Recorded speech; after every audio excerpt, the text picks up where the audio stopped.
Until recently, Eastern Europe has been hidden behind the Iron Curtain and not exactly a welcoming destination for tourists.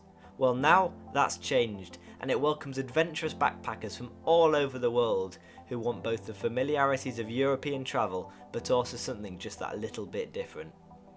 In this 3-part series, I'll tell you everything you need to know about adventure travel in Eastern Europe. In this video, I'll talk specifically about routes and the best cities to visit. In the second video, I'll talk about budgeting and also safety whilst in the area. And thirdly, just some general adventure tips about how to make the most out of your trip to Eastern Europe. So let's get straight into it. So the first itinerary I'm going to recommend is from Bucharest in Romania up to Kiev, the capital of Ukraine. I'd recommend stopping at Brasov in Transylvania, then Chisinau, the capital of Moldova, Tiraspol, the breakaway region of Moldova, Odessa, the Black Sea port of Ukraine, and then finishing in Kiev. The highlights of this trip, well, there are many, and they're all orientated towards adventure. You're going to be travelling around a region which is the least visited in Europe, particularly Moldova, which is the least visited country in Europe itself. There are opportunities for exploration in Transylvania. There are many castles, particularly Dracula's castle, which is the most famous one. Transnistria, which, like I said, is a breakaway region of Moldova, which is still living in a Soviet kind of era. Odessa gives views of Crimea and is also an opportunity to see the Black Sea. And in Kiev, just north of it, is Chernobyl, the most radioactive place on Earth. So in terms of a budget, I'd recommend about 30 to 35 euros per day, so it definitely is on the cheap side. And the maximum journey, I think, was 9 hours, which is quite a long distance. However, if you're comfortable doing that, it really is worth it. In terms of hostels, Wonderland Hostel in Bucharest, I'd recommend staying in. Jungenstube in Brasov, which had a really nice owner, which helped us out a lot. In Tiraspol, we stayed in Like Home Hostel, which gave us a free amazing breakfast and was orientated towards kind of a Soviet style, keeping with the rest of the town. And in Kiev, we stayed in Dream Hostel, which wasn't the best hostel in the world, but does the job, and you probably will meet people. So this is what I'd call the adventure route, which starts in Kiev, goes to Lviv in Ukraine, then heads over to Krakow in Poland, before finishing in Prague in the Czech Republic.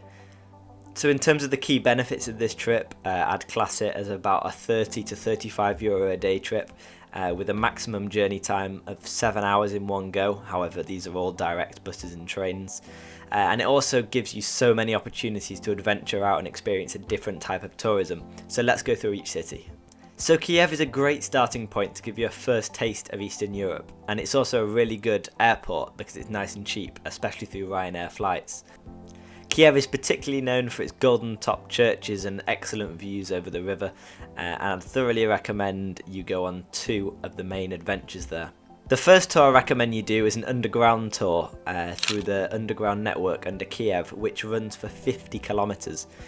Some tours give you the opportunity to visit Soviet bunkers, which were used decades ago, and also there's a tiny waterfall underneath there, which I thought was pretty cool.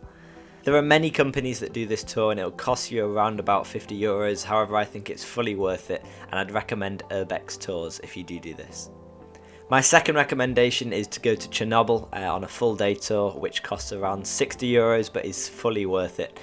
They'll pick you up in Kiev and take you up to Chernobyl exclusion zone, where they'll give you a full tour including Pripyat and also the main reactor.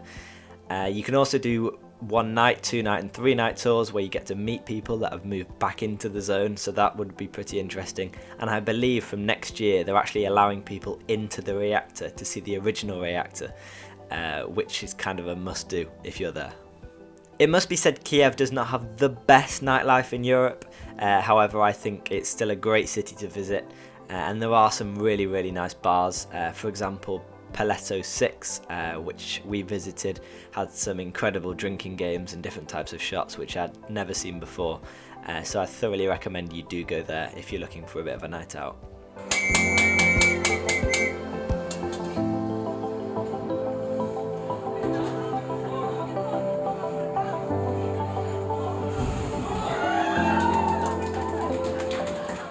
So moving on to Lviv in Ukraine, which I can already hear many of you questioning, where's that? And I didn't really know where it was either, to be honest. However, it gives you so much more of a Ukrainian experience than the capital. I'd really recommend going to the Opera House and playing chess with the locals outside of it. That was a really memorable experience.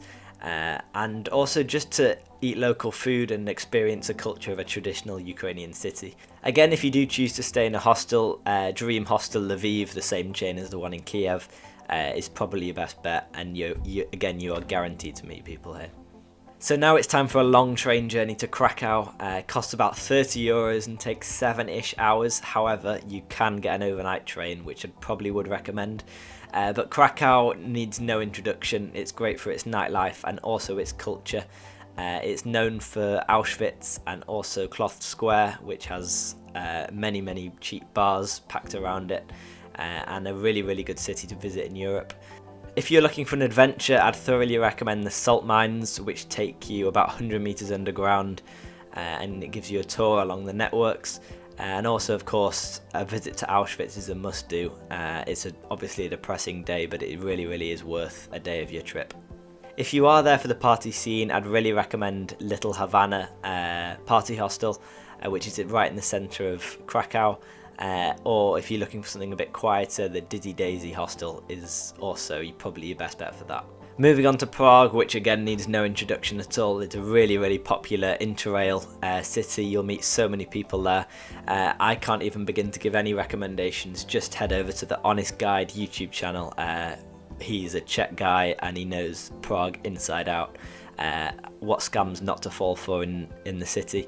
I'd really recommend that channel. However, if I do recommend one thing in Prague, it's that you check your hostel room has air conditioning in if you go in summer. Don't make my mistake. And also to visit this pub called the Medieval Tavern, which did really nice Czech food and was really memorable experience there. So the third and final route I'm going to recommend is slightly less adventurous than the other two I've talked about, which starts in Bucharest in Romania, heads up to Brasov in Transylvania, then it's a long overnight train to Budapest in Hungary, before finishing in Bratislava in Slovakia. Now, like I said, this isn't as adventurous, but it does give you a taste of the major cities in Eastern Europe. So in terms of budgeting, I'd recommend about 35 to 40 euros per day, so slightly more expensive than other routes. And this is mainly because you're travelling over a slightly longer distance. Then Brasov, again, it's kind of hiking based in Transylvania and visiting all the castles such as Palace Castle, which I've heard is better than Dracula's castle itself because it's less touristy. And then it's a really long train, of which I've done a completely separate video on, taking us 18 hours to go from Brasov to Budapest. Definitely do the couchette option if you're doing the overnight train. But Budapest is fully worth it. It's my favourite city in Europe and offers so many opportunities for adventure, and the nightlife is also outstanding as well.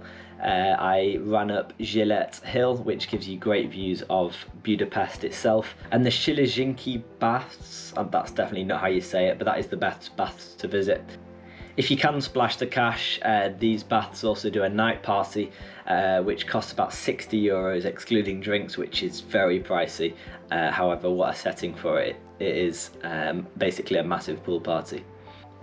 You can also do canoeing on the Danube, which I'd also recommend. Again, I didn't do this, however I saw other people did. And if you're looking for places for nightlife, the best nightlife, Szempler Club was massive. It's the biggest club I've ever been to. It had about 5 separate rooms, including even outdoor areas, so I'd recommend going there.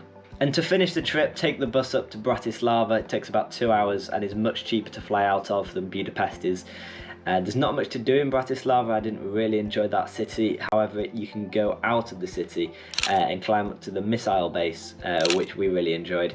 It's obviously out of use now, however it was former Soviet, and it gives you great views across the Danube and into Austria. I'd also recommend going to Devin Castle, which is just at the bottom of this hill, and it's basically a cliff top castle which you can climb up to, right on the border with Austria. I'm going Austria. Ready? However, that castle is very nice up behind me. You can't really see it from this angle. I know you can. It's at the very top. So those are my 3 routes that go through some of my favourite cities in Eastern Europe. I've thought through these carefully. I've also done a couple of them myself, so I kind of know what I'm talking about. So if you're looking for a route through Eastern Europe, I'd recommend doing one of these. Of course, these are adventure based. If you're more into nightlife and drinking, it might slightly differ. However, if you're up for an adventure, going to different places such as Chernobyl, Transnistria, Moldova, Brasov, Bucharest, then I'd thoroughly recommend these routes. So I'll see you in part 2, where I talk about safety and budgeting in Eastern Europe.